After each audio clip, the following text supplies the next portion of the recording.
Bonsoir à tous. Merci d'être venus aussi nombreux pour un thème très intéressant. Ce soir, on a collaboré à l'ENSA avec la petite université qui a un peu les mêmes objectifs que nous, c'est-à-dire ramener un peu de culture, de débat, de table ronde dans nos montagnes ici à Chamonix et sur un thème de la montagne. On s'est dit que c'était assez évident de le faire ici dans l'amphithéâtre de l'ENSA. Donc je remercie énormément Juliette, fondatrice de la petite université, de nous avoir mis en contact avec un aussi beau profil que Delphine Moraldo. Vous verrez, elle la présentera. On a quand même énormément de chance de la voir ce soir.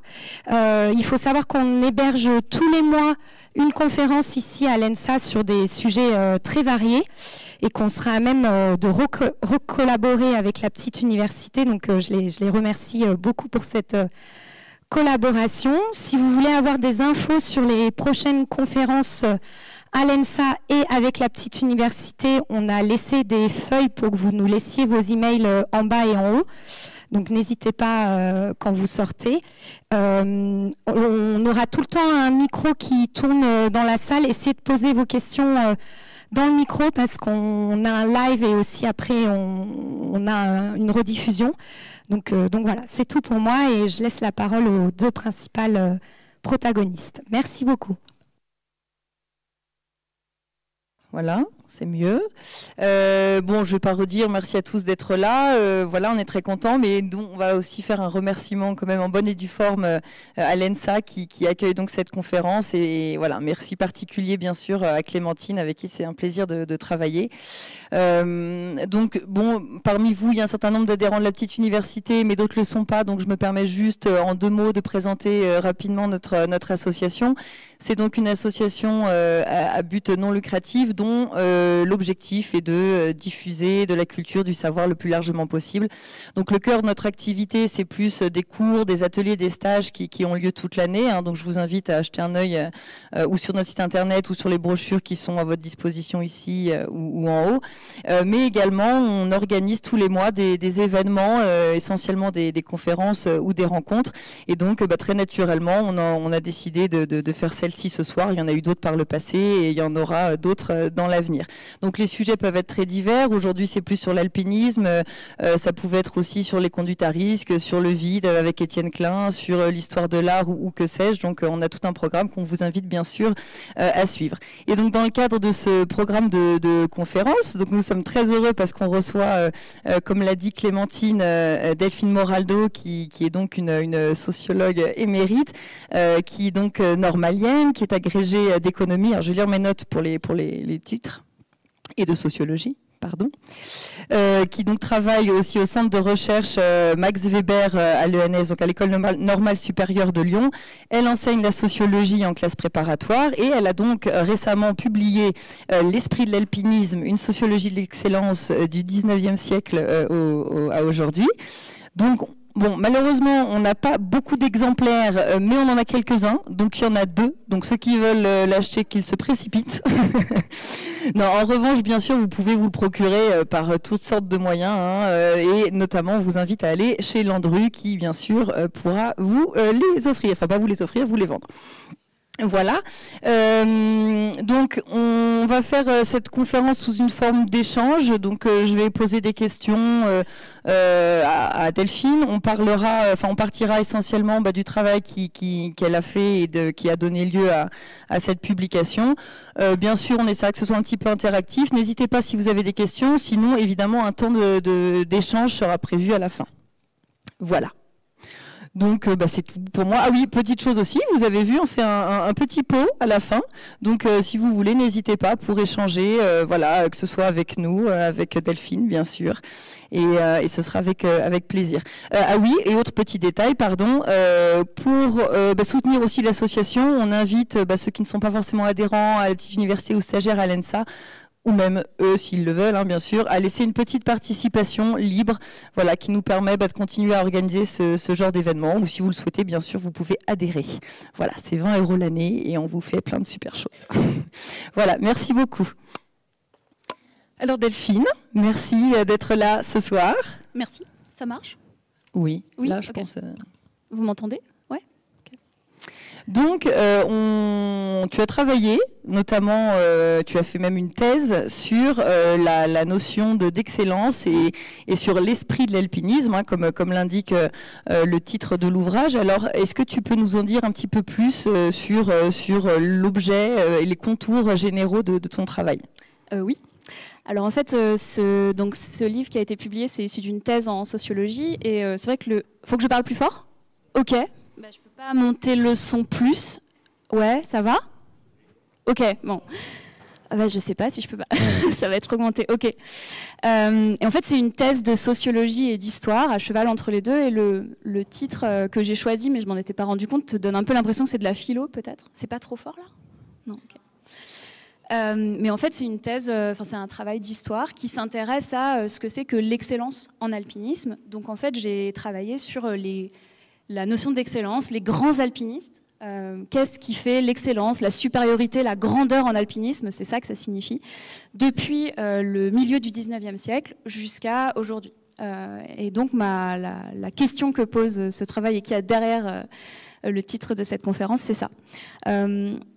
Je me suis intéressée à deux pays, la Grande-Bretagne et la France. Et j'ai beaucoup centré mon travail sur la naissance d'une conception de l'excellence particulière en Angleterre au XIXe siècle. Donc je me demande d'abord ce qui fait, qu'est-ce que l'excellence en alpinisme, qu'est-ce qui fait qu'on va considérer quelqu'un comme un grand alpiniste à un moment donné, et pour qualifier l'excellence, parce que c'est pas forcément une notion qui est très évidente au premier abord, je la définis de trois manières. C'est d'abord une manière de pratiquer l'alpinisme, une manière qui va évoluer avec le temps, c'est pratiquer avec ou sans piton, avec ou sans oxygène, sur tel ou tel massif, par telle ou telle voie, etc. Donc toutes les manières de pratiquer, c'est une des premières approches de l'excellence, donc c'est très concret. Une deuxième manière, c'est une manière de parler de soi-même. Les grands alpinistes, les alpinistes excellents, comment est-ce qu'ils vont se définir, comment est-ce qu'ils vont se raconter, comment est-ce qu'ils vont qualifier leur ascension. Et enfin, l'excellence, c'est aussi une manière de parler des autres et de s'affilier à certains groupes. Et moi, je m'intéresse beaucoup à la manière dont les alpinistes se distinguent d'autres groupes. Donc, il y a les hiérarchies qui se créent. Ils vont se distinguer des petits alpinistes, des touristes. Ils vont se distinguer aussi des guides pendant longtemps, qui ne sont pas considérés comme de vrais alpinistes, et on pourra en parler un peu plus. Des femmes aussi alpinistes qui ne sont pas considérées comme des alpinistes à part entière. Et donc j'essaie de voir ce que signifie l'excellence au fil du temps. Et ce que j'appelle l'esprit de l'alpinisme, c'est le titre de mon livre, c'est toutes ces représentations, ces manières de parler, ces valeurs, ces principes, ces règles, etc., qui fondent l'excellence. Alors l'excellence, il n'y a qu'une petite partie des alpinistes qui peuvent l'atteindre, mais c'est un modèle en quelque sorte, cet esprit de l'alpinisme, pour l'ensemble des alpinistes qui essaient de s'y conformer. Donc voilà, mais ça concerne qu'une petite minorité, c'est une sorte d'idéal. Et puis la deuxième question que je pose, après définir l'excellence, c'est comment s'est inventé ce modèle et comment il s'est diffusé. Alors moi je ne parle pas d'autres langues que le français et l'anglais, mais notamment de l'Angleterre jusqu'en France, et comment on peut en retrouver les traces de cette conception de l'excellence qui était celle des Anglais au milieu du 19e, encore aujourd'hui. Je réponds peut-être un peu longuement aux questions, mais je peux me calmer. Non, simplement peut-être pour un peu mieux cadrer, en tout cas sur aussi la question des termes et peut-être de l'approche méthodologique aussi. Donc là, on voit bien qu'il y a une dimension historique. En quoi est-ce que c'est aussi une approche sociologique, et est-ce que tu peux peut-être définir plus précisément ce qu'est la sociologie et quel est le travail et l'analyse? Ouais, alors, je sais pas, vous voyez ce que c'est que la sociologie? Ça vous parle? Ouais, ok. L'approche historique, on le voit parce que c'est une approche sur le long terme. L'approche sociologique, c'est s'intéresser à la manière dont le social, donc le fait d'appartenir à des groupes sociaux, d'appartenir à une certaine classe, à un sexe, être un homme ou une femme, d'avoir un certain âge, etc., ou une race, qui n'est pas un terme interdit en sociologie, va influencer nos comportements. Donc c'est vraiment regarder des déterminismes sociaux, regarder de quelle manière on est déterminé socialement. Et puis c'est penser aussi des hiérarchies sociales, des rapports de domination. Et moi je parle beaucoup de rapports de domination dans ce travail, en disant il y a des groupes dominants, il y a des groupes dominés, et il y a des conflits, des stratégies pour se distinguer, pour montrer qu'on est supérieur ou montrer qu'on est inférieur. Donc c'est vraiment tout l'objet de mon travail. Et justement, parce que là, pardon, donc effectivement c'est au cœur souvent du travail sociologique de s'intéresser justement aux rapports de force et de domination. Mais donc là, toi, tu t'es intéressé spécifiquement à l'alpinisme. Est-ce que juste tu peux nous dire pourquoi l'alpinisme t'a intéressé spécifiquement ? Alors moi, je suis pas une grande alpiniste, loin de là. Je fais beaucoup d'escalade et en sociologie, le principe de la posture qu'on doit avoir, c'est de se décentrer de son objet, d'essayer d'avoir une certaine neutralité. Donc certes, je peux pas vivre de l'intérieur ce dont je parle parce que je fais pas des ascensions excellentes en alpinisme, même si je connais un peu le milieu, mais maîtriser un milieu sans être complètement dedans, ça permet d'avoir un regard plus neutre et peut-être plus distancé à la pratique. Donc finalement, c'est une autre approche que celle de vrais alpinistes ou grands alpinistes qui parleraient eux-mêmes en fait de leur approche de l'alpinisme, quoi. Moi, j'ai un regard extérieur et avec lequel vous serez peut-être pas d'accord d'ailleurs en tant qu'alpiniste, pour les alpinistes de la salle. Mais j'espère que vous serez quand même d'accord, mais pas complètement. Et donc, comment tu as procédé? Quel est le travail empirique que tu as mené? Comment tu as mené l'enquête pour arriver Alors, et à quel résultat? C'est un travail qui a duré 7 ans. Donc c'est un gros travail. C'est une thèse de sociologie qui fait 600 pages à la fin, mais le livre est beaucoup plus court. Donc il faut s'accrocher pour faire ça.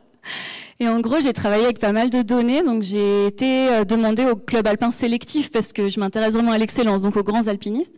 Donc j'ai été travailler avec l'Alpine Club en Angleterre et j'ai travaillé aussi avec le GHM en France. J'ai récupéré leur base de données et j'ai pu faire des comptages, en fait, regarder qui étaient les alpinistes. Donc j'ai fait des statistiques sur à peu près 4000 alpinistes comme ça. Et puis à des niveaux plus fins, j'ai essayé de retrouver la liste des grands alpinistes, de ceux qui étaient considérés comme les grands alpinistes du 19e siècle à aujourd'hui, en me basant sur tout plein d'indices, donc sur ceux dont parlent les historiens, ceux qui ont écrit leur autobiographie, ceux qui ont eu éventuellement des récompenses. Et ce qui est intéressant dans l'alpinisme, comme c'est pas un sport comme les autres, c'est aussi quelque chose qu'on peut discuter. Il n'y a pas de classement, il n'y a pas de compétition, donc c'est très difficile en fait, mise devant l'idée de trouver qui sont les grands alpinistes. En fait, on peut être décontenancé parce qu'il n'y a pas de classement, on ne sait pas qui est le meilleur, etc. Donc il y a eu tout un travail pour essayer de faire cette liste. Et forcément, il manque des gens parce qu'il suffit qu'il y ait eu des excellents alpinistes qui n'ont pas écrit, qui n'ont pas été publicisés, ils disparaissent en fait de l'histoire de l'alpinisme. On ne sait même pas qu'ils ont existé. Et c'est beaucoup ce qui se passe pour les femmes alpinistes notamment, qui ont moins cette propension à raconter leurs exploits, à écrire, etc. Donc j'ai fait ça et après j'ai lu toutes les autobiographies d'alpinistes que je pouvais trouver, de grands alpinistes, ça en fait à peu près 80. J'ai fait des entretiens, donc des interviews avec des alpinistes. J'ai lu les notices nécrologiques des journaux alpins, des clubs.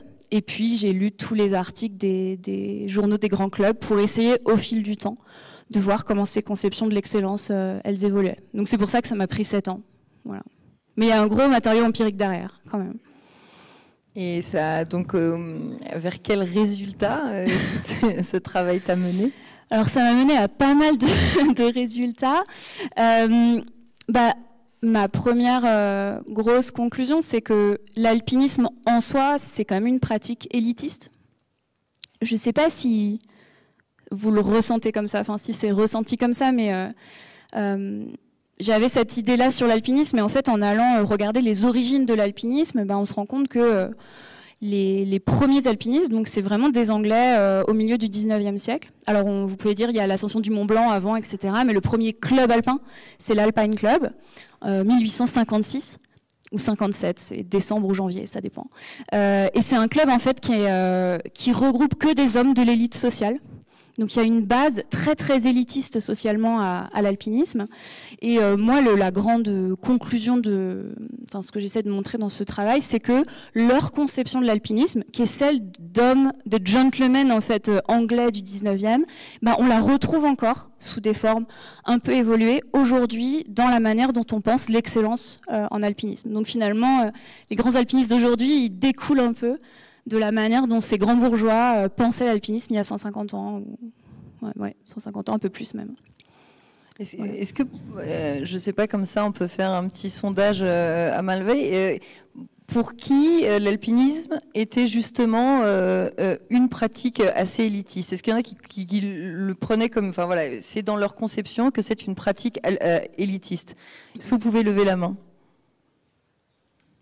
C'est pas évident. Et les autres, pour voir? Alors, il y en a qui sont neutres, du coup. Bon, alors en tout cas, votre ressenti rejoint peut-être voilà, le travail de Delphine. Donc, pourquoi, donc, est-ce que tu peux préciser un petit peu pourquoi l'alpinisme est une pratique élitiste? Parce que là, on voit qu'elle vient d'Angleterre. Pourquoi est-ce qu'elle apparaît en Angleterre déjà? Et en quoi, du coup, ça a concerné seulement les élites anglaises au début? Alors en fait, ce serait compliqué d'expliquer pourquoi c'est encore élitiste, mais je peux expliquer un peu plus cette conception qu'avaient les Anglais de l'époque de l'alpinisme. Bon, déjà, c'était des membres de la bourgeoisie. Souvent, on dit que c'est des aristocrates, les premiers alpinistes, mais c'est pas vrai, c'est des bourgeois. Et en fait, c'est une nuance importante, parce que c'est une nouvelle classe sociale qui apparaît avec la révolution industrielle, donc ce changement des structures économiques qui apparaît au XVIIIe et XIXe siècle en Angleterre. Et donc c'est une classe sociale en ascension qui cherche à s'imposer et à imposer aussi sa vision du monde. Donc c'est des bourgeois, c'est des hommes. L'Alpine Club, donc le premier club alpin, il apparaît 20 ans avant le CAF, donc c'est quand même pour un pays où il n'y a pas de montagne, enfin où il y en a quand même, mais moins, c'est quand même impressionnant. Et l'Alpine Club est fermé aux femmes, il est interdit aux femmes jusqu'en 1974. Donc en fait, c'est quand même, s'il y a une femme en fait, il y a un chien, une chienne en fait qui rentre, c'est la chienne de Coolidge, qui l'a accompagnée dans pas mal de premières dans le Dauphiné et qui est voilà, elle a un statut spécial à l'Alpine Club et du coup, Coolidge trouve ça drôle parce que c'est la première femelle qui rentre à l'Alpine Club, mais les premières femmes, c'est 1974, ce qui témoigne quand même d'une mentalité particulière. Donc c'est des hommes, c'est des bourgeois, et cette nouvelle bourgeoisie, elle a des idéologies très particulières, ils sont impérialistes. Il y a l'idée de conquête, d'aller conquérir de nouveaux territoires, parce que l'Angleterre, c'est un empire qui s'étend. C'est des sportifs. Le sport naît en Angleterre à la même époque et on va voir que moi j'essaie de montrer que ça a une influence énorme sur la manière dont l'alpinisme est conçu parce que c'est les premiers sportifs et les principes du sport vont imprégner l'alpinisme qui n'est pas considéré comme un sport, paradoxalement. Et surtout ces bourgeois, ils forment un groupe très homogène. Ils ont fréquenté les mêmes lieux d'éducation, qui sont ces grands internats pour garçons, les public schools, je ne sais pas si vous voyez ce que c'est, les grandes universités anglaises, Cambridge, Oxford, etc.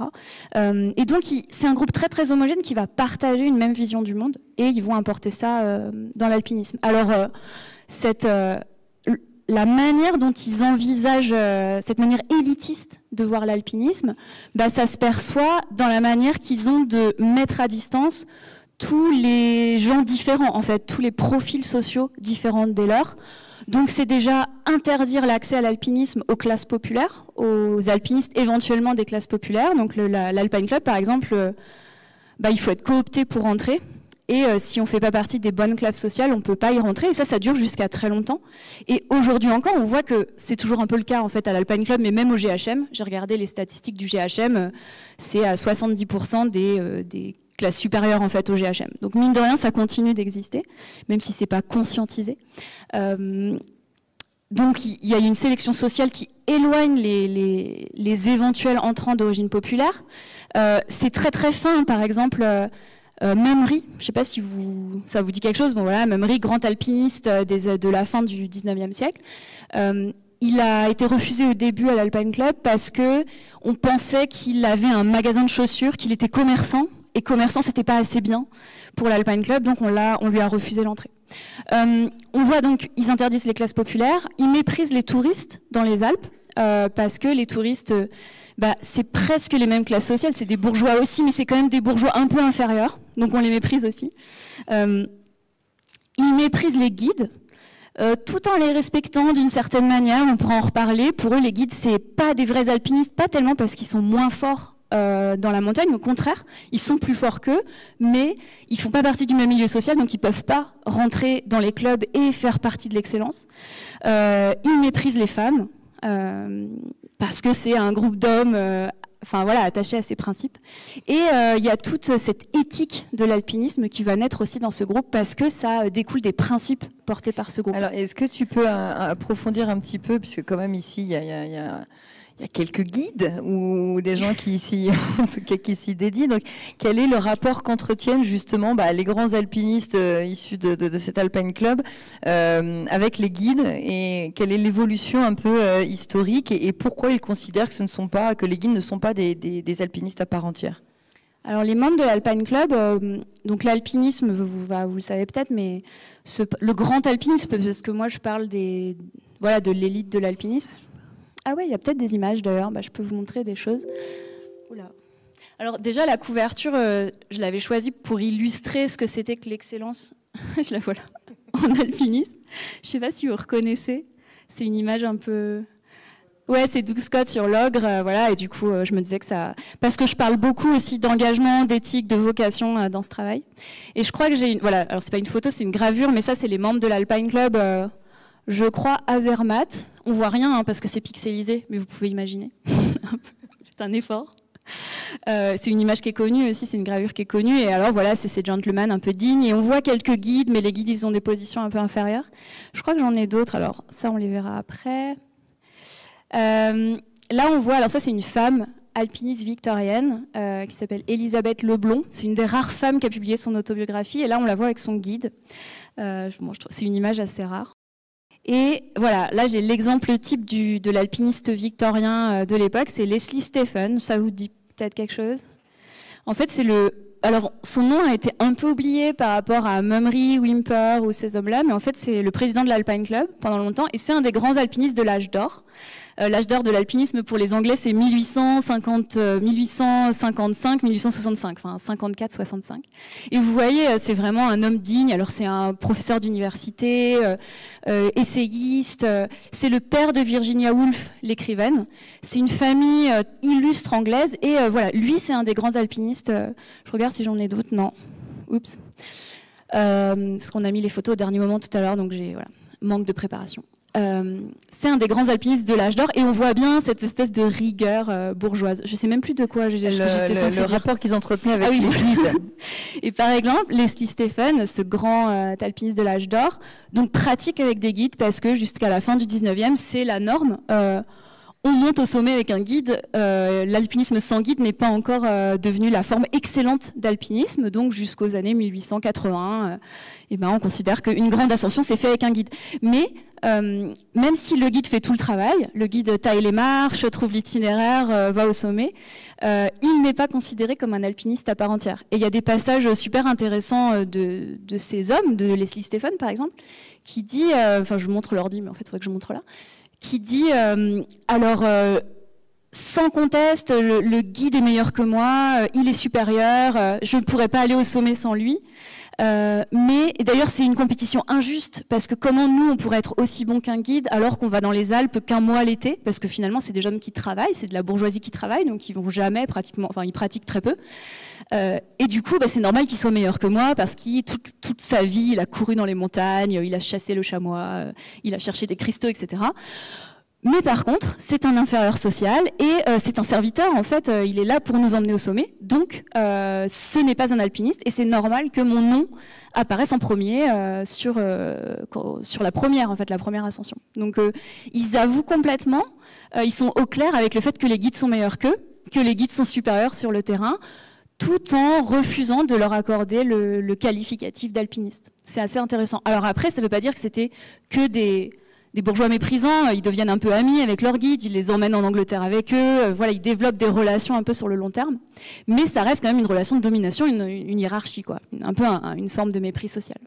Donc c'est ça que je voulais dire, c'est que les guides sont meilleurs, en termes sportifs, ils sont meilleurs, mais en termes sociaux, ils sont inférieurs, et surtout, ce qui pose problème à ces alpinistes, ces premiers alpinistes, c'est que les guides, c'est des professionnels, et que pour un bourgeois victorien, de l'époque victorienne, gagner de l'argent pour une pratique qui ne doit être qu'un loisir, c'est indigne d'un gentleman, on ne peut pas faire ça, c'est dégradant, et du coup, les guides sont dégradés par le fait qu'ils gagnent de l'argent en fait en emmenant des alpinistes. C'est la même critique que font ces mêmes hommes aux sportifs professionnels qui apparaissent à la même époque et qui sont taxés de villes de villes sportives qui cherchent de l'argent, qui dégradent l'esprit du sport, etc. Donc les guides, parce qu'ils sont de milieux populaires et qui gagnent de l'argent, de toute façon sont discrédités de l'élite de l'alpinisme. Et aujourd'hui, c'est plus le cas, mais, pardon, je me tais après, mais cet élitisme social, en fait, il a été présent tellement longtemps, qu'il a quand même laissé des traces dans la manière dont on pense l'excellence, et on peut le voir avec l'éthique, par exemple. Je parlerai après. Voilà, on reviendra sur l'éthique, mais du coup, puisqu'on parle justement de un peu cette domination qui s'exerce sur les guides, parlons des femmes alpinistes. En quoi elles ne pouvaient, parce que si elles étaient aussi issues d'un milieu bourgeois, pourquoi elles n'étaient pas considérées aussi comme des vraies alpinistes? Alors les femmes non plus, en fait, pire que d'être un... Je vais mettre une photo de femme du coup. Voilà, on va mettre une cordée féminine, ou on peut mettre Elisabeth Leblanc. Pire que d'être un membre des classes populaires, c'est d'être une femme en fait. La pire chose en fait dans ce milieu élitiste, parce que tant le sport que l'alpinisme sont pensés vraiment pour des hommes et par des hommes. C'est un milieu masculin où on va valoriser une forme de masculinité, et toutes les valeurs qui sont valorisées en fait dans ce groupe, c'est des valeurs qui tournent autour de l'idée d'une masculinité, d'une virilité, etc. Du coup, les femmes, elles n'ont pas la place, elles n'ont pas leur place en fait dans ce modèle. Et cette exclusion des femmes, on la voit à plein de niveaux. On la voit. Alors moi, je trouve que ce qui est marquant, je ne sais pas si vous le remarquez, mais dans le vocabulaire même utilisé encore aujourd'hui pour parler d'ascension. Là, je lisais un livre d'histoire de l'alpinisme récemment, et un terme qui, c'est ce que je vous disais tout à l'heure, un terme qui revient souvent, c'est le terme défloré. Les sommets ont été déflorés, la montagne a été déflorée, etc. Et toute cette idée de la montagne vierge qu'on va conquérir, la montagne est une femme qu'on doit posséder, etc. Des choses qu'on lit plus trop maintenant, mais qui restent un peu. C'est déjà un signe de cette domination masculine un peu sur l'alpinisme. Et puis, y a cette idée que les femmes, parce qu'elles sont des femmes, sont par nature inférieures et qu'elles ne peuvent pas prétendre au statut d'alpiniste. Alors, ce que je montre dans mon travail, c'est comment il y a toujours eu des femmes alpinistes, comment, en fait, dans un univers qui n'est pas pensé pour elles à l'origine et dont on les exclut même institutionnellement, elles n'ont pas le droit d'aller dans les grands clubs, elles doivent créer leur propre club en Angleterre. En France, elles sont admises au CAF, mais de manière encadrée, elles doivent pratiquer avec leur mari, leurs frères, leurs amis masculins, enfin elles pratiquent jamais toutes seules. Comment les femmes, elles arrivent quand même à pratiquer dans un univers qui les exclut. Et on peut voir qu'il y a des stratégies qui évoluent au fil du temps. Une de ces stratégies, c'est dans les années 20-30 de grimper en cordée féminine. Donc là, on voit Micheline Morin, Néa Morin et Alice Damem, qui sont une anglaise et deux françaises, qui ont épousé des alpinistes du GHM. Voilà, elles sont quand même dans le milieu. Mais en fait, elles décident de pratiquer entre elles pour pas avoir ce regard condescendant des hommes, et pour aussi ne plus être seconde de cordée, parce que jusqu'à cette époque-là, les femmes sont toujours seconde cordée. En fait, on les laisse pas vraiment passer devant. Donc, une de ces stratégies, c'est de grimper en cordée féminine. Une autre stratégie antérieure, qui est celle, par exemple, d'Elisabeth Leblanc, qu'on voit, je sais plus où, mais c'est celle qu'on voyait avec les raquettes. Voilà. Donc, elle, pour le coup, c'est une aristocrate. Elle a énormément d'argent. Et elle pratique discrètement. Donc, elle va dans les Alpes, elle fait ses ascensions avec son guide. Elle n'en parle pas trop. Elle écrit son autobiographie plus tard. Mais en gros, elle pratique dans son coin, et ça lui laisse une marge de liberté. Et elle raconte, par exemple, que pour pas attirer les soupçons, donc les femmes devaient pratiquer en robe. Elle quitte Chamonix ou Zermatt, le centre d'où elle part, en robe, et ensuite elle cache sa robe quelque part sous une pierre dans la montagne pour mettre un pantalon, ce qui n'est pas du tout accepté chez une femme de son milieu, mais chez une femme tout court, et pouvoir pratiquer, être libre de ses mouvements, et ensuite en redescendant, elle remet sa robe et personne ne sait qu'elle est allée faire des choses qu'elle n'était pas censée aller faire. Alors, on va peut-être du coup plus maintenant se centrer sur cette notion d'éthique dont tu parles, qui est quand même au cœur de ton travail. Donc déjà, quelles sont ses origines? Parce que là, tu parlais tout à l'heure du sport qui est apparu à la fin du 19e en Angleterre. Donc, quels sont les liens justement entre le sport et l'alpinisme, l'alpinisme qui est souvent considéré comme n'étant pas un sport, mais qui quand même s'en rapproche. Donc, quels sont les liens? Enfin, parle-nous-en. Et de l'éthique, bien sûr. Ok. Je parle pas trop vite, ça va? Ok, super.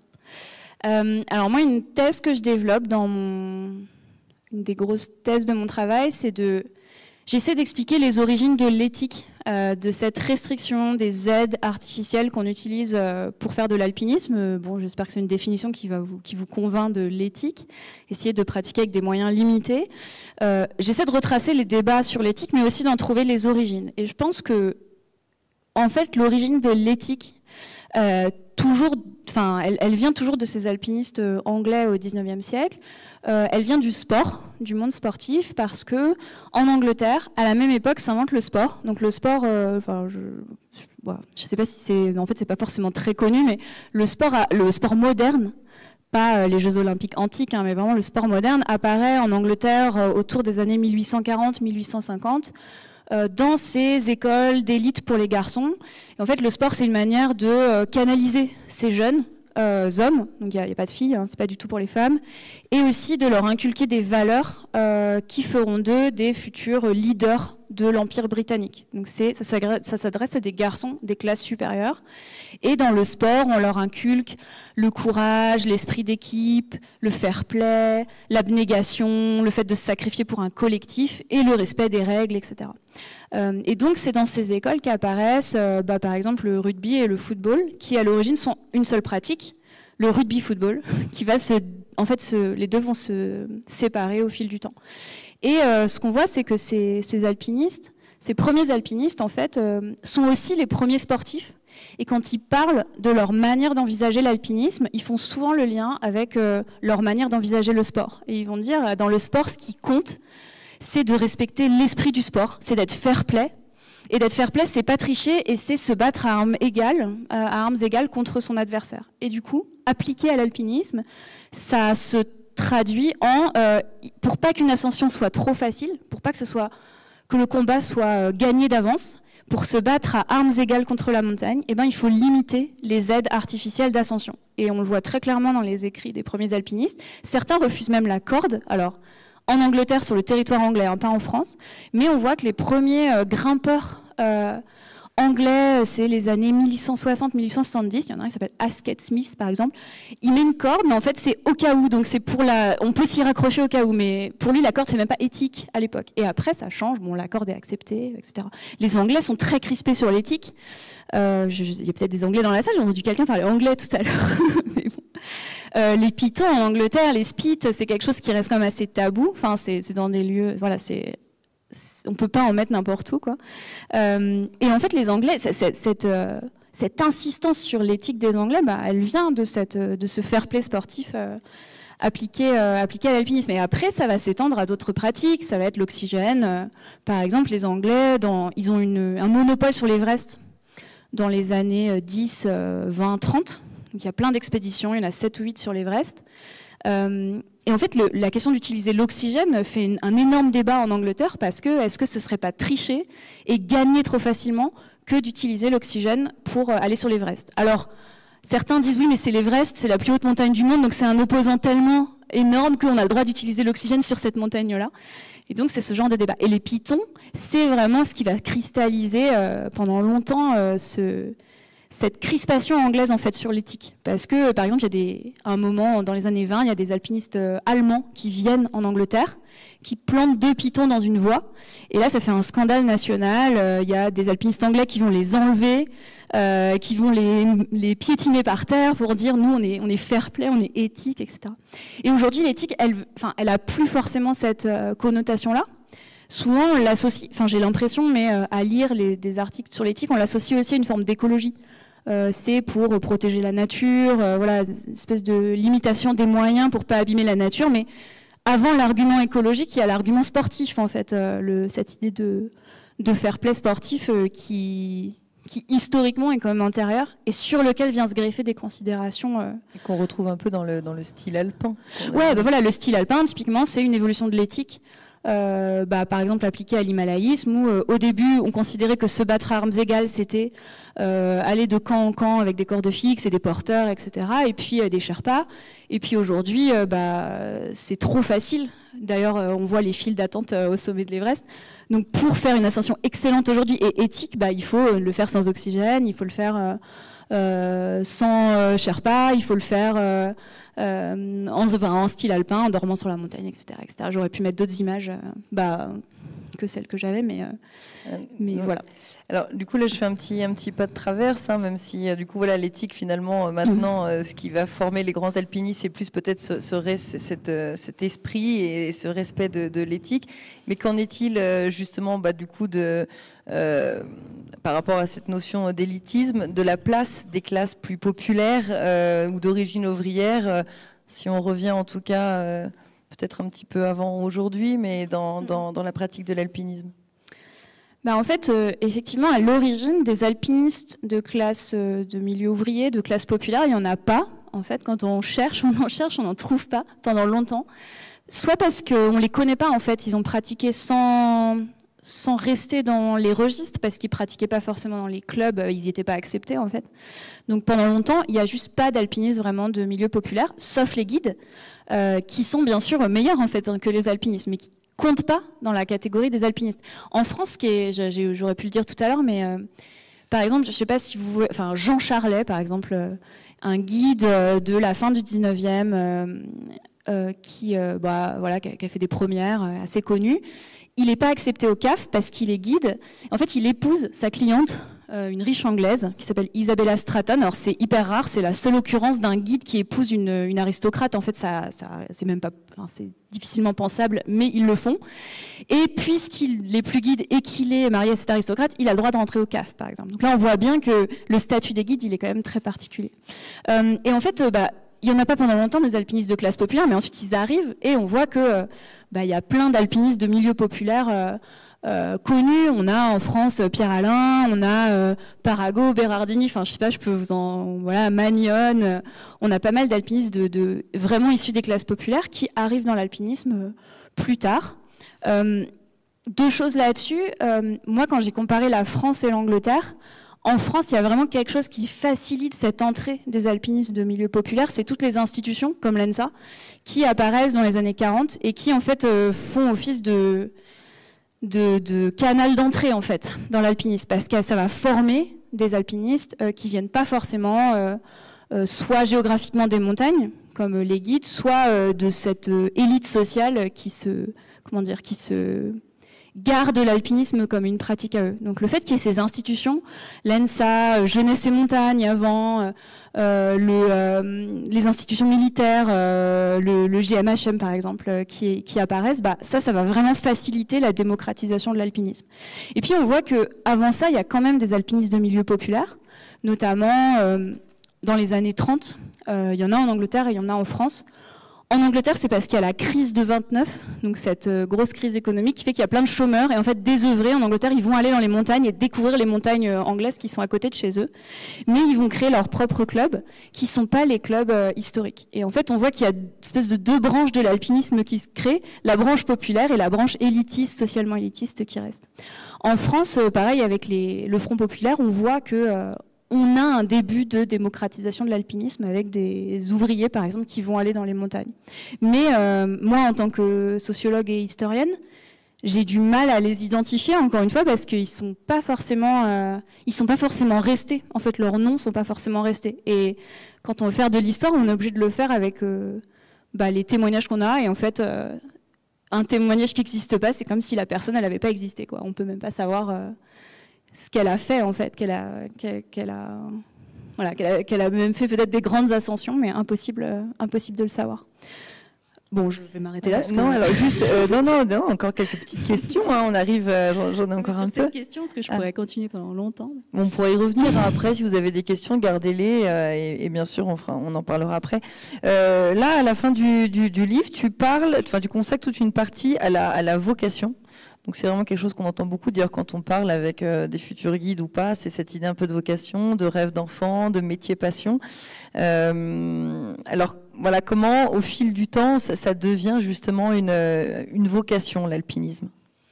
Alors ça, je l'ai beaucoup vu quand j'ai fait des entretiens avec des interviews avec des alpinistes qui souvent disent, des grands alpinistes reconnus, qui souvent disent un jour, j'ai décidé que j'allais consacrer ma vie à l'alpinisme. Enfin, il le voit parfois rétrospectivement, mais il y a cette idée qu'à un moment, on est à fond dans l'alpinisme et tout est tourné autour de l'alpinisme, en fait. Il y a une espèce de tunnel qui consiste à grimper tout le temps, et puis à, pour les générations les plus récentes, qui vont faire des expéditions, à faire une expédition et puis repartir très vite en fait, même si des compagnons de cordée sont morts, etc. Il y a cette espèce d'idée d'addiction en fait qui est très présente dans les interviews que j'ai faites et dans les autobiographies les plus récentes. Et si on essaie d'historiciser ça, en fait cette idée de vocation, donc qu'on va tout donner à l'alpinisme, c'est quelque chose d'assez récent. Parce que avant même, c'est quelque chose qui date des années 50-60 en fait. Avant ça, il n'y a pas ça. Parce qu'avant ça, autant en Angleterre qu'en France, l'alpinisme, ça reste quand même un loisir. Et il y a l'idée, à quelques exceptions près, il y a des alpinistes du 19e qui sont morts, Mummery par exemple, il est mort en montagne et il avait consacré sa vie à l'alpinisme. Mais il y a l'idée que ça reste un loisir, et comme je vous disais tout à l'heure, que c'est indigne d'un gentleman ou même d'un bourgeois français de trop s'investir dans une pratique, de lui accorder trop d'importance. Ce serait dégradant en fait d'accorder trop d'importance à quelque chose qui ne reste qu'un loisir, qu'une pratique secondaire par rapport à la vie professionnelle et même à la vie familiale. Et ça, cette conception, elle évolue petit à petit, et je pense que ce qui l'a fait évoluer, c'est à la fois le développement de l'himalayisme, qui fait que être un alpiniste excellent, à un moment donné, c'est en partie aller faire des sommets dans l'Himalaya et sur des montagnes élevées, ça peut être dans les Andes aussi, mais là où le risque est beaucoup plus important, où les risques objectifs sont plus importants et où ça demande beaucoup plus de temps, ça demande aussi beaucoup plus d'argent, donc en fait il faut y consacrer beaucoup de temps. Et puis les sponsors, la professionnalisation jouent aussi là-dedans, et en fait on voit un virage dans les années 50-60 avec ces grandes expéditions. On voit des gens qui commencent à consacrer leur vie à l'alpinisme, à être en fait des professionnels complets, quoi, à vivre de ça, à vivre de la publication de leurs récits, etc. Et ça, historiquement, c'est lié aussi à une évolution, à un certain type de pratique, à une évolution de l'éthique aussi, qui devient plus contraignante, parce que en fait, pour devenir meilleur que les précédents, il faut toujours aller plus loin. Donc, il faut faire des ascensions plus risquées, qui prennent plus de temps, plus chronophages, etc. Et c'est quelque chose de finalement assez récent, cette vocation. Moi, c'est quelque chose sur quoi j'aimerais un peu plus travailler maintenant. Ouais. Enfin, peu importe d'ailleurs. Mais on fera une conférence sur le principe de vocation. Mais les autobiographies, par exemple, c'est un signe de la vocation. On voit que publier une autobiographie, quand on est alpiniste et qu'on publie son autobiographie, ça signifie quand même qu'on se pense avant tout comme alpiniste. Pour publier ma vie d'alpiniste, il faut quand même se penser comme tel et avoir consacré sa vie à l'alpinisme. C'est très rare les autobiographies de petits alpinistes, et moi je les ai pas considérées dans mon travail. Et le fait qu'il y ait plein d'autobiographies qui apparaissent à partir pour ces générations-là, donc avec un peu de retard, il faut attendre qu'ils soient suffisamment vieux pour la publier, ça témoigne aussi qu'il y a ce rapport beaucoup plus investi en fait à l'alpinisme à peu près à partir des années 50-60. Enfin, c'est l'hypothèse que je fais, après on peut aller me contester. Alors là, je reviens à cette idée d'esprit de l'alpinisme, parce qu'on en parle, tu en as un petit peu dessiné les contours, mais donc tu expliques dans le livre que c'est une référence à un livre de Max Weber, je ne sais pas si tout le monde connaît, qui est donc un sociologue qui a écrit L'esprit du capitalisme.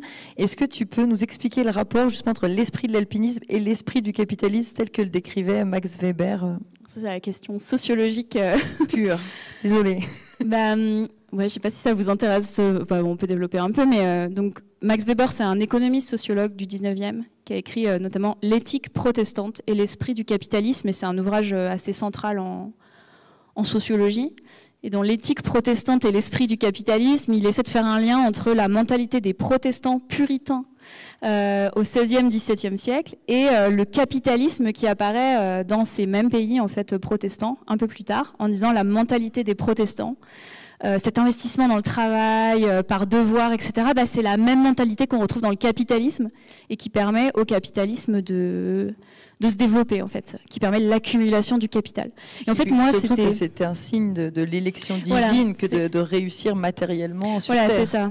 C'est l'idée de prédestination. Donc, en fait, les protestants, pour refaire le raisonnement, parce que c'est quand même intéressant, donc les protestants puritains croient en la prédestination. Donc, c'est l'idée que on est prédestiné à être sauvé ou damné d'avance. On ne peut rien changer par sa conduite terrestre. Donc même si on se comporte super bien mais qu'on est damné, on restera damné. Et si on est déjà sauvé et qu'on se comporte très mal, on restera quand même sauvé. Et en fait, les protestants, on pourrait se dire, peu importe, du coup, ils pourraient se comporter n'importe comment, ça ne changerait rien. Ça, c'est ce que je me dis spontanément en tant que non-puritaine. En fait, leur réaction, c'est de s'investir dans le travail, considéré comme un devoir, parce que la réussite dans le travail, et notamment la réussite financière, ce serait un signe de l'élection divine, ce serait un signe qu'on va être sauvé, qu'on est prédestiné à être sauvé. Mais en fait, on n'en sait rien. Et donc cet investissement dans le travail considéré comme un devoir, les protestants vont travailler, amasser de l'argent en fait, qu'ils vont même pas forcément dépenser, donc ils vont accumuler du capital, et ça va créer le capitalisme. Enfin, c'est la thèse de Weber, il y a plein d'autres facteurs.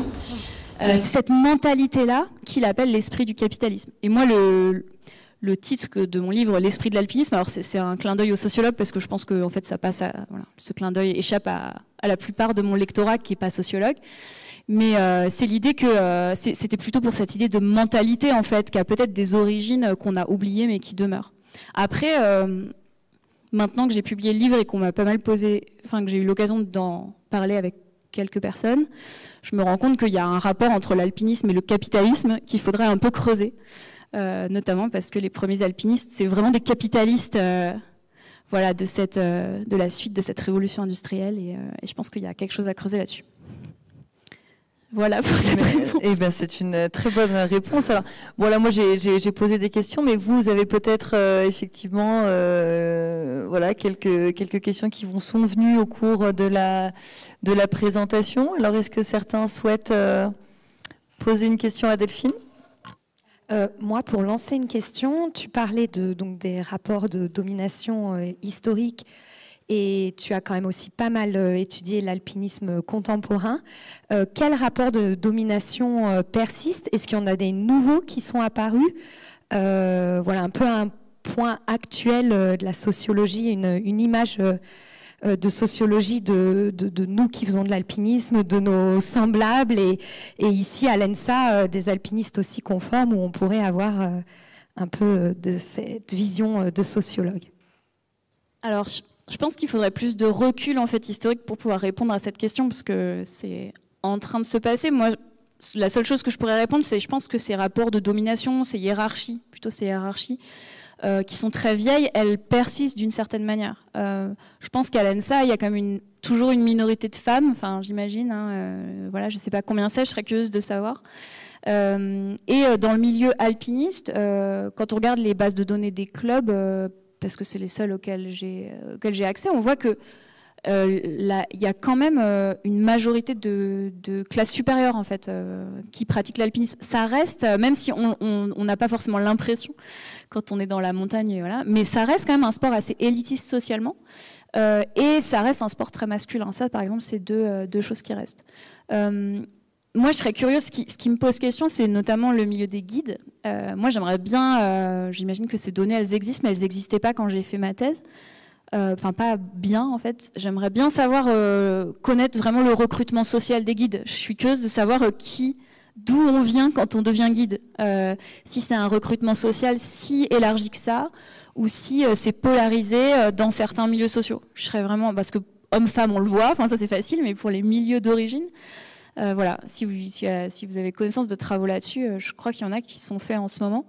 Mais je serais curieuse de savoir, parce que je pense que c'est moins populaire que ce qu'on pourrait peut-être penser. Oui. Votre réflexion m'interroge, parce que pour aimer l'alpinisme, il faut le connaître. Et pour le connaître, c'est pas parce qu'on est d'une classe populaire ou une classe privilégiée, je dirais, qu'on le connaîtra de façon différente. Donc, est-ce que c'est le fait de l'accessibilité dans la connaissance, ou est-ce que c'est vraiment, je dirais, intrinsèquement, je suis d'une classe privilégiée et je deviens alpiniste? Non, en fait, c'est pas lié aux caractéristiques de l'alpinisme. L'alpinisme, il n'a pas des caractéristiques en lui-même qui attirent les classes privilégiées. Dans ce cas-là, on pourrait dire le golf, qui est une pratique très classe sup. il aurait des caractéristiques intrinsèques qui attiraient les élites sociales. Le tennis, par exemple, qui était une pratique très élitiste, ça s'est beaucoup démocratisé, donc ça veut bien dire que c'est pas dans la... Et l'alpinisme s'est démocratisé aussi, s'est féminisé. C'est plutôt que il faut regarder en fait les trajectoires d'accès au sport, et on voit que découvrir un sport, s'investir dans un sport, enfin, ou dans n'importe quelle pratique, ça peut être l'opéra, ça peut être dans des pratiques très hiérarchisées aussi. C'est aussi être dans un entourage qui le pratique, avoir un moyen d'accès à cette pratique. Et l'alpinisme, si on part d'une pratique, l'alpinisme ou une autre, qui est pratiquée que par un certain milieu social, les gens extérieurs à ce milieu auront beaucoup plus de mal à y rentrer puisqu'ils n'auront aucun billet pour y rentrer en fait. Alors c'est pour ça qu'en France, le fait qu'il y ait des institutions qui est l'ENSA, qui est des clubs en fait plus ouverts, ça facilite énormément cette entrée. Parce que si ça restait, entre guillemets, j'allais dire confidentiel, mais hors de l'institution comme en Angleterre, il y a moins ces possibilités d'aller peut-être chercher des gens qui ne seraient pas, par leur milieu, par leur contact, poussés à aller pratiquer. Après, moi, j'ai interrogé des gens qui sont allés dans les montagnes comme ça, enfin, des Anglais qui ont vu des grimpeurs, ont pris des... Il y en a qui m'a dit qu'il avait pris une corde à linge, mais je ne sais pas ce que ça signifie vraiment. Ça doit être une corde très solide à linge. Et avec ses amis, ils sont allés essayer de grimper. Et puis petit à petit, on leur a donné un topo, on leur a donné des pitons, et ils ont appris comme ça. Donc il y a aussi ces... Mais c'est quand même assez rare de se lancer, surtout dans une pratique assez technique, qui peut impressionner. Enfin, voilà. Donc c'est plutôt ça la raison.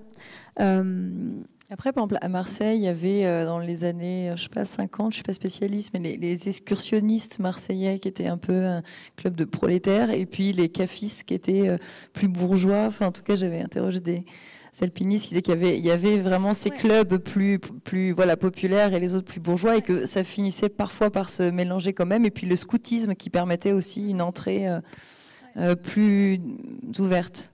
Non, mais c'est vrai, en fait, moi, comme j'ai la focale grand alpinisme, excellence dans l'alpinisme, j'oublie, il y a plein de clubs de tous milieux sociaux, même à l'époque de l'Alpine Club ou du CAF, les débuts de ces clubs, mais c'est pas des clubs qui font des alpinistes, qui font de l'élite de l'alpinisme, élite au sens sportif, qui font des grands alpinistes, en fait.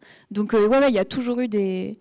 Évidemment, mais quand on regarde les grands alpinistes, les clubs dominants, ceux qui vont imposer leur vision des choses, la vision dominante de l'alpinisme, ceux qui vont créer les critères de l'excellence, en fait, c'est plutôt des clubs bourgeois qui vont imposer leur vision.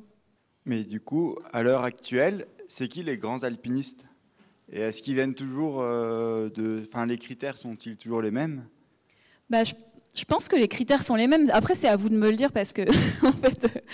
Moi, je me dis, il faudrait que j'attende 20-30 ans pour, si j'ai encore envie de travailler là-dessus, mais pour voir si les critères sont les mêmes. Le critère social, en fait, le milieu social, c'est un critère qui a disparu. Moi, je l'invoque comme critère qui explique pourquoi la conception actuelle de l'excellence, elle est comme ça, en fait. Pourquoi on pense l'éthique, par exemple, comme ça. Et mon argument, c'est de dire, même si l'alpinisme, il s'est démocratisé, il s'est en partie féminisé, mais quand même pas beaucoup, on continue de penser... comme des bourgeois du 19e siècle d'une certaine manière. Alors je dis pas entièrement, mais voilà. Aujourd'hui, non, je pense que le grand alpinisme, et c'est pour ça que moi j'aimerais bien savoir qui sont les gens de l'ENSA en fait. C'est de faire des premières. Ah oui, et alors c'est toujours la même idée. En fait, c'est faire des premières, faire des voies nouvelles. Donc il y a l'idée de nouveauté, il y a l'idée de respecter l'éthique quelle qu'elle soit. Donc le faire avec les moyens éthiques acceptés aujourd'hui. Et ça, c'est toujours très variable. Et ça, je pense que vous le savez sans doute, ceux parmi vous qui sont à la pointe de l'alpinisme maintenant le savent mieux que moi, là maintenant, ce qui est accepté ou pas. Moi, je le vois par les débats qu'il y a dans les journaux alpins. Voilà, l'oxygène. Là, j'ai regardé les débats suivant les ascensions de ce Népalais qui a fait les 14 8000 et qui a fait le K2 en hiver. Et j'ai vu que le fait qu'il ait utilisé de l'oxygène à partir de 8000 mètres, le fait que sur le K2, lui n'avait pas d'oxygène, mais les autres en avaient autour de lui, si j'ai bien suivi, ça c'était une brèche dans l'éthique parce qu'il aurait fallu que les autres n'aient pas d'oxygène. Donc après, c'est des subtilités comme ça. Mais bon, voilà, l'idée, l'oxygène, ça joue. J'ai l'impression qu'aujourd'hui, le style excellent, éthique, c'est le style alpin appliqué à tous les massifs possibles. Je ne sais pas, vous confirmez? Tu confirmes? Est-ce qu'il y a des grands alpinistes dans la salle qui veulent livrer leur témoignage? Il y avait une question là. Oui. Oui, moi j'ai juste une question que m'évoque le livre que j'ai lu il n'y a pas longtemps de Jean-Christophe Ruffin. Et je ne sais pas si vous l'avez lu. Non. Les flammes de pierre. Justement, la question que je me pose, c'est est-ce qu'on va rester toujours dans l'excellence de l'alpinisme sur la découverte de nouvelles voies, les premières, etc., sans oxygène, etc. Ou alors, est-ce que l'escalade du rocher, mais aussi difficile soit-elle, peut devenir aussi une excellence à part entière, et pas uniquement parce qu'elle est à 4000 ou à 3000, mais parce qu'elle ouvre des possibilités qui sont différentes sur les différents touchés et qui représentent aussi quelque chose de très difficile. Ça m'évoque ça parce que c'est ce qui se passe dans le livre et ça me faisait penser à ça. Parce que Ruffin, il parle de l'escalade en fait, plus que de l'alpinisme. Il parle de deux frères en fait, l'un qui va continuer à faire des voies, ouvrir des voies en montagne, et l'autre qui, entre autres, a un besoin de toucher le rocher, mais dans des voies tout aussi difficiles certainement, mais pas forcément. Ok. Alors, je peux pas savoir, enfin, je peux pas faire de prévision. Par contre, moi, enfin. En fait, l'escalade, c'est en partie autonomisé de l'alpinisme. Au début, l'escalade faisait partie de l'alpinisme. Enfin, et ça en fait toujours partie d'ailleurs. Il y a toujours de l'alpinisme rocheux. Mais l'escalade en tant que sport, avec ses règles, ses compétitions, etc., c'est... Quand on voit tous ceux qui escaladent à main nue, sans aucun piton... alors, disons qu'il y a plutôt l'escalade comme sport, justement équipé, enfin avec des falaises équipées, enfin une certaine forme de standardisation, je sais pas comment dire, mais avec sa forme d'excellence à elle en fait, mais qui est vraiment une excellence sportive. Et puis l'escalade dans le cadre de l'alpinisme qui reste plus proche de cette idée. Alors là, pour le coup, c'est pas équipé, il y a plus d'aléatoires. Enfin voilà, donc l'escalade, enfin ça c'est une autre question, mais l'escalade c'est en partie autonomisé de l'alpinisme, et c'est devenu pour le coup un vrai sport, enfin un sport à part entière, alors que l'alpinisme est rarement considéré comme un sport. Enfin ça j'en ai pas parlé, mais ça vient du sport. Enfin l'éthique ça vient du sport, mais très vite ça se distingue du sport. C'est très rare de trouver, enfin j'en ai jamais trouvé en fait d'alpinistes qui me disent que l'alpinisme c'est un sport. Au contraire, c'est plutôt insultant de dire ça. Enfin ça a l'air pour eux de l'être. Et il y a l'idée que l'escalade, l'alpinisme, c'est beaucoup plus qu'un sport, c'est autre chose qu'un sport, notamment parce qu'il y a cette idée d'incertitude, il y a cette idée qu'on ne peut pas comparer deux ascensions, qu'il n'y a pas de compétition possible, enfin, il y a plein d'éléments qui... Il y a le côté aventurier, en fait, aventureux, qui vient peut-être de cet esprit de conquête des Victoriens, qui fait que l'alpinisme... Contrairement à l'escalade, c'est pas un sport. Mais évidemment, le geste c'est le même en fait. C'est ça, c'est qu'avec le même geste, on n'a pas forcément les mêmes... Et l'escalade est devenu un sport, mais il y a des escaladeurs qui escaladent des voies sans être dans de la compétition. Dans ce cas-là, oui. Mais après, après, on rentre dans des détails de comment chacun s'approprie la pratique, mais... Est-ce que, pardon d'intervenir, mais est-ce que la notion qu'on entend quand même beaucoup d'engagement, et en tout cas le fait de mettre son intégrité physique et sa vie en jeu, n'est pas quand même un élément déterminant qui participe à cette notion d'excellence, parce que l'escalade sportive, toute difficile qu'elle soit, on ne prend pas forcément le risque de mourir, sauf si on fait solo. Voilà, mais est-ce que cette prise de risque, le fait de mettre sa vie en jeu, n'est pas un élément déterminant ? Si, complètement. En fait, l'éthique, je l'ai peut-être pas dit assez bien, mais l'éthique, ça revient à s'engager. Éthique et engagement, c'est des synonymes quasiment, puisque quand on pratique de manière éthique, en limitant les aides à l'ascension, on s'engage. Donc les deux vont forcément de pair, effectivement. Donc oui, respecter l'éthique, c'est un critère d'excellence fondamental, et du coup, l'engagement, c'est constitutif de l'excellence, quoi. Pour être un grand alpiniste, on est obligé de s'engager. Alors après... Il y a tout un débat sur le rapport à la mort, est-ce qu'il y a une quête de la mort, etc. Bon, c'est assez philosophique, et moi, je me suis pas forcément intéressée à ça. Moi, j'ai pas l'impression, en interrogeant des alpinistes qui cherchent à mourir, j'ai plutôt l'impression qu'ils aiment beaucoup ce qu'ils font et qu'ils sont accros, en fait, à leur pratique, et qu'ils cherchent pas à mourir, ils cherchent à refaire des ascensions, à être un peu dans la zone, quoi, à y aller, à recommencer. Mais c'est pas du tout un jeu avec la mort, comme ça a pu être un peu théorisé. Par contre, l'engagement... Mais l'éthique et l'engagement, c'est la même chose, quoi. C'est complètement constitutif de ce que c'est que l'excellence, à mon avis. Alors, pour revenir peut-être un peu aux origines, tu l'as dit, la Grande-Bretagne n'est pas connue pour ses sommets vertigineux. Du coup, pourquoi la Grande-Bretagne comme point de départ de l'alpinisme ? Ah, c'est vrai que c'est contre-intuitif.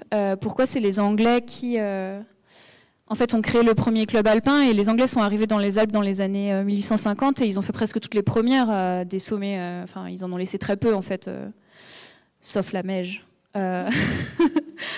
Aux locaux. Ils les ont fait avec des guides locaux. Donc voilà. Alors l'Angleterre, il y a plusieurs raisons qui peuvent expliquer ça. Il y a le fait que, mine de rien, la révolution industrielle et le fait qu'il y ait cette bourgeoisie ascendante, donc vraiment des gens qui étaient en quête de conquête, d'exploration, c'est quand même très important. À l'époque, en Angleterre, on vénère les grands explorateurs, et ces premiers alpinistes, c'est des bourgeois qui ont un travail très prenant, c'est des industriels, c'est des avocats, etc. Ils veulent leur part d'exploration et d'aventure, et du coup, ils vont 3 semaines dans les Alpes l'été, et ils font des premières, donc c'est de l'exploration pour eux, et quand ils le racontent, ils disent on est allé dans une petite vallée du Dauphiné, les gens n'avaient jamais vu d'étrangers, ils savaient même pas ce que c'était que se laver, ils n'avaient jamais vu une brosse, enfin voilà, c'est des trucs comme ça, il y avait des goitreux partout. Donc pour eux, ils sont vraiment en train d'explorer un nouveau pays, et c'est exactement ça comme ça qu'ils le voient. Donc il y a ça. Il y a le fait aussi que en Angleterre, il y a pas de conflit. C'est une période de paix qui dure assez longtemps. Enfin, il y a des conflits un peu à l'extérieur du pays, en Crimée, dans des pays qu'on va conquérir, dans la conquête impérialiste, mais sur le territoire anglais, ils ont le temps de se consacrer à ça, alors qu'en France, il y a la guerre contre la Prusse, il y a des changements de régime qui font que le CAF, il met très longtemps à être créé. En fait, on a d'autres préoccupations que d'aller escalader des montagnes à ce moment-là. Il y a l'apparition du sport qui va beaucoup jouer aussi. Les Anglais, ils créent le sport, et l'alpinisme, c'est une conception sportive au sens original du sport, quoi, qui est appliquée. Donc c'est la population parfaite pour ça. Et puis il y a d'autres critères. Il y a le fait que le romantisme, par exemple, le courant du romantisme prend une forme assez particulière en Angleterre, qui est le sublime. Je ne sais pas si ça vous dit quelque chose, sublime, qui est une vision du romantisme un peu plus hard, je ne sais pas comment dire, qu'en France, où il y a l'idée que il y a la nature écrasante, terrifiante, que c'est ça le beau en fait. C'est pas quelque chose de lisse, c'est quelque chose de terrifiant, et qu'il faut aller se confronter à la nature sauvage pour être transfixé par sa grandeur, etc. Et donc ça donne envie d'aller voir de plus près à quoi ça ressemble, quoi. Donc il y a tout ça en fait, et puis il y a sans doute plein d'autres critères, mais il y a aussi le chemin de fer qui se développe et qui fait qu'on peut aller dans les Alpes en 1 journée ou 2 jours au lieu de 35 jours, enfin, je ne sais pas combien de temps. Et du coup, ça fait que voilà, c'est de l'exploration à portée de main pour des bourgeois sportifs en quête de sensations et de nouveautés. Quel écho avaient ces premières en Angleterre en particulier ? Alors elles avaient un écho assez important en fait, contrairement à ce qu'on pourrait croire. Les livres des premiers...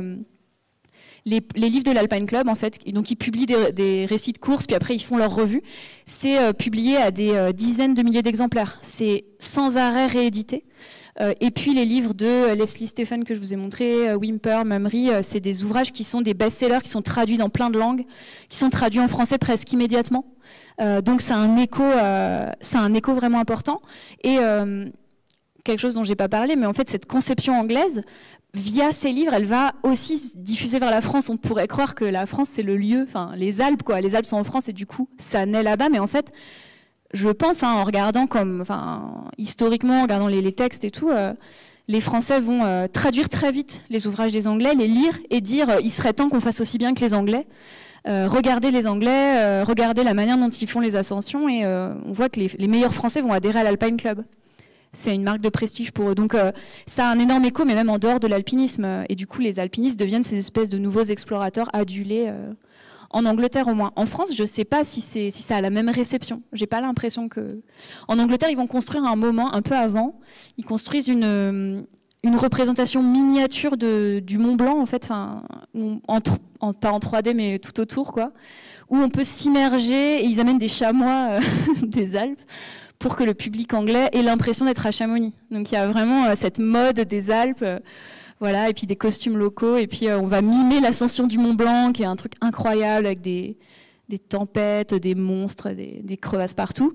Donc le public anglais est complètement... c'est la mode, quoi. C'est très à la mode l'alpinisme, même si personne n'en fait quasiment. Mais... Je rebondis sur cette question. Les ouvrages, là, entre les premiers ouvrages en Angleterre et les premiers ouvrages en France, c'est quoi les dates ?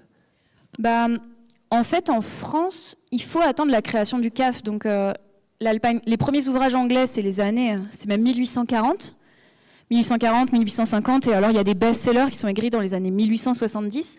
En France, les premiers grands ouvrages, j'arrive même pas à trouver un best-seller équivalent en fait en France.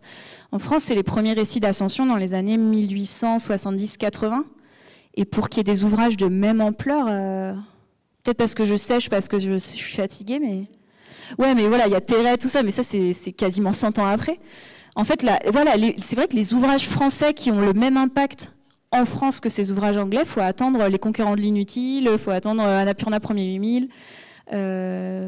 C'est comme super longtemps après. Il y a des récits de courses qui sont lus, mais il y a Pierre Alain, Alpinisme et compétition. Bah non, c'est les années 40. Ouais. Voilà. Le GHM, mais en termes de livres. Ah non, mais ils ont des livres, mais je veux dire un best-seller. Ouais, mais qui les lit? Qui les lit? Enfin, les gens normaux lisent pas ces livres-là. Enfin, non, mais je veux dire les non-alpinistes. Non, je me trahis. Non, mais je veux dire, je suis d'accord que ces livres, ils existent, hein, mais il y a des publications dès les années 1860, 1870, mais par contre, un tel écho en dehors de l'alpinisme, je suis pas certaine que Lagarde, Ségogne et tout ça, ils aient été lus par Avery. Mais vous interrogez quelqu'un dans la rue, il le sait ça? Enfin, je veux dire, à l'époque, dans les années 20-30, il sait ce que c'est que le GHM.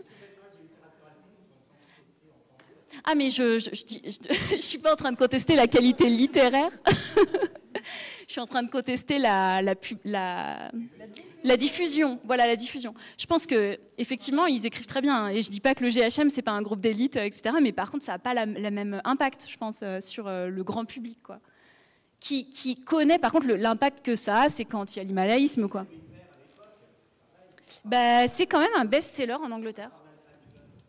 Bah non, parce que c'est publié à je ne sais plus combien de centaines de milliers d'exemplaires quand même, donc il faut bien qu'il y ait des... On cherchera les chiffres, je propose. Est-ce qu'il y a un profil type psychologique des grands alpinistes? Est-ce qu'il y a eu des similitudes, par exemple, dans leur enfance, qui les a, entre guillemets, créés? Alors, ça, c'est pas dans mon livre parce que on m'a refusé que je publie trop de pages, mais c'est dans ma thèse. C'est pas vraiment psychologique, parce que moi, j'essaie vraiment de regarder s'ils ont traversé les mêmes expériences, quoi. Et oui, il y a des choses qui reviennent de mémoire comme ça. Alors, déjà, il n'y a pas forcément de rapport avec le fait d'être né près des montagnes. Ça n'a pas forcément de lien, ou d'avoir des parents qui font de l'alpinisme. Ce que j'ai remarqué, c'est qu'il y a... Alors, mais moi, j'ai pas travaillé sur des jeunes alpinistes. Donc, mes plus jeunes, ils ont peut-être maintenant 50 ans, ceux qui ont témoigné. Donc j'aimerais bien travailler sur des, entre guillemets, vrais jeunes. Moi, ce que je trouve frappant, c'est qu'ils ont beaucoup lu de littérature d'alpinisme, ces générations-là. Il y a ça qui reste. Il y a une sensation de... Enfin, une espèce de mise à l'écart des cadres conventionnels qui apparaît souvent, et notamment, ça se cristallise dans le sport, par exemple les sports d'équipe. J'ai jamais vu un alpiniste qui me disait qu'il aimait les sports d'équipe. C'était plutôt une espèce de dégoût des sports d'équipe, parce que ça incarnait tout ce que n'était pas l'alpinisme, en fait. Donc ça, c'est un truc que j'ai vu. Un espèce de rapport au risque qui se développe très tôt dans l'enfance, avec des jeux dangereux, à l'extérieur. Qu'est-ce que j'ai vu d'autre? C'est déjà pas mal. Et puis beaucoup d'apprentissage sur le tas, en fait, pas forcément dans des institutions pour ces générations-là, mais avec des amis dehors, voilà. Après, il faudrait que je me souvienne exactement de tout ça, mais c'est déjà pas mal. Non, vous avez raison de dire que l'alpinisme est élitiste et bourgeois jusque dans les années 40, mais ensuite, quand on voit en France ce qui se passe entre 45 et 50, il y a la fameuse bande des Parisiens qui arrivent à Chamonix, qui font la première de la face ouest des rues, les Paradugo, Berardini, etc. Et là, ils viennent d'un milieu complètement populaire. Hein. Ce sont les ouvriers de Billon-Billancourt, etc. Le fameux club dont j'ai perdu le nom. Ils s'entraînent à Fontainebleau, etc. Et depuis lors, il me semble que dans les grands alpinistes, etc., il y a vraiment un fort recrutement dans les milieux populaires. Alors oui, et tout à fait. Et très peu dans l'élite sociale, en fait, au niveau des grands alpinistes. Pas tant que ça, parce que moi j'en parle beaucoup de ces alpinistes, je parle de leur expédition sur la Concagua, effectivement, il y a cette espèce d'entrer dans les années 50 dans l'alpinisme de haut niveau, d'alpinisme de milieu populaire. Il y a tout cela en France, il y a Wheelance, Joe Brown en Angleterre, d'ailleurs dont j'ai mis quelques images parce que je trouvais qu'elles étaient sympas. Donc ça c'est Joe Brown, ça vous dit enfin voilà. Et puis Don Whelan, je l'ai mis parce que c'est cette photo là où il est sur le pilier du Freinet, je crois. Je sais plus où il est, mais bon, il a ses Converse et sa clope, quoi. Donc vraiment des alpinistes ouvriers mais en fait, on remarque que quand on regarde les statistiquement, hein, moi j'ai été voir les statistiques des clubs et puis des alpinistes que j'ai trouvés. C'est une espèce de parenthèse qui quand même se referme. Alors je dis pas que l'alpinisme redevient exclusivement bourgeois, mais on voit que à partir des années 70, par exemple, la plupart des alpinistes, ils ont un diplôme du supérieur. Ce qui, on pourrait dire, mais tout le monde a un diplôme du supérieur aujourd'hui, mais c'est pas le cas. Enfin, c'est seulement 30% des enfants d'ouvriers qui ont un diplôme du supérieur, donc c'est quand même une minorité aujourd'hui, hein, pas dans les années 70. Et du coup, quand on regarde statistiquement, cette impression de l'alpinisme qui serait devenu un milieu voilà, ouvert et puis même ouvrier, en fait, même populaire, en fait, c'est pas forcément le cas. Moi, ça m'a même surpris, je m'attendais pas à ça, mais quand on regarde, c'est en fait plutôt des alpinistes de milieux favorisés. Et en France, il y a cette exception qui est que les grands alpinistes deviennent de plus en plus des guides. En Angleterre, il y en a peu des guides, mais en France, quand on regarde l'élite de l'alpinisme, quand on essaie de définir les contours de cette élite, en fait, la moitié d'entre eux, c'est des guides, parce que voilà, c'est la voie toute tracée pour faire de l'alpinisme à haut niveau et être dans un endroit où on fait de l'alpinisme. Et c'est pour ça que j'aimerais bien savoir d'où viennent les guides. Et quand je demande... Alors, vous venez d'où ? Voilà, d'où viennent... Et on me dit, les guides, ils viennent de tout. Ça peut être des gens qui n'ont pas fait d'études, ça peut être des gens qui ont un doctorat, ça peut être des anciens ingénieurs. Mais moi, j'aimerais bien avoir les chiffres. Il faudrait qu'on voit si on a des statistiques d'origine sociale de nos promotions à l'ENSA, mais je ne suis pas sûre que ce soit encore le cas. Affaire à suivre. Est-ce qu'il y a d'autres questions ? Moi, j'en avais une qui rebondit sur la popularité des ouvrages. On a l'impression qu'il y a toujours ce paradoxe entre une certaine humilité, qui est devenue aussi une valeur éthique des grands alpinistes, et cette nécessité aussi des fois d'être reconnu par ses pairs, d'être publié. Donc ma question, elle est un peu double. À partir de quand l'humilité rentre dans la valeur éthique de l'alpinisme, et comment cette valeur est jugée aujourd'hui de façon sociologique ? Je ne sais pas si je pourrais répondre vraiment, mais par contre, c'est vrai que dans l'alpinisme, avant la vidéo, la photographie, et encore, c'est pas forcément des preuves, il y a l'idée que comme il n'y a pas d'arbitre, de juge, enfin c'est pas une compétition sportive en fait, donc il faut... Pour qu'un exploit existe, pour qu'une ascension existe, il faut la raconter d'une certaine manière. Donc ça doit passer par l'écrit. Et c'est pour ça que il y a aussi ce biais. Moi, je pense que c'est biaisé ce que je dis en partie parce que j'ai accès qu'à ceux qui ont écrit. Et ceux qui ont écrit, c'est ceux qui ont les compétences pour écrire et la volonté d'écrire. Et c'est pas la propension à écrire, elle n'est pas répartie parfaitement socialement. Donc il y a sans doute plein d'alpinistes de milieu populaire qui n'ont jamais écrit sur leurs ascensions. Et du coup, ça revient un peu à ça. Qui écrit, quoi ? Il y a plein de femmes qui n'ont jamais écrit, donc qui ont disparu voilà, des radars, hein, si on veut. C'est vrai que... je ne sais pas comment répondre à cette question. En fait, à la fois être... Il y a à la fois cette nécessité d'écrire, et c'est vrai que, et ça vient peut-être de cet état d'esprit des gentlemen anglais, l'idée qu'il ne faut pas trop en faire sur ses exploits quoi, dans les livres, et que si vous lisez des autobiographies d'alpinistes anglais, c'est amusant parce qu'on a l'impression qu'ils sont toujours en train de s'excuser d'avoir fait des choses, et il y a toujours ce côté euphémisé en fait. Donc je ne sais pas si je réponds vraiment à ta question là, mais... il y a effectivement des manières d'écrire qui viennent peut-être de cette conception de l'excellence, mais c'est mal vu de se vanter en fait d'en faire trop quand on raconte les choses qu'on a faites, quoi.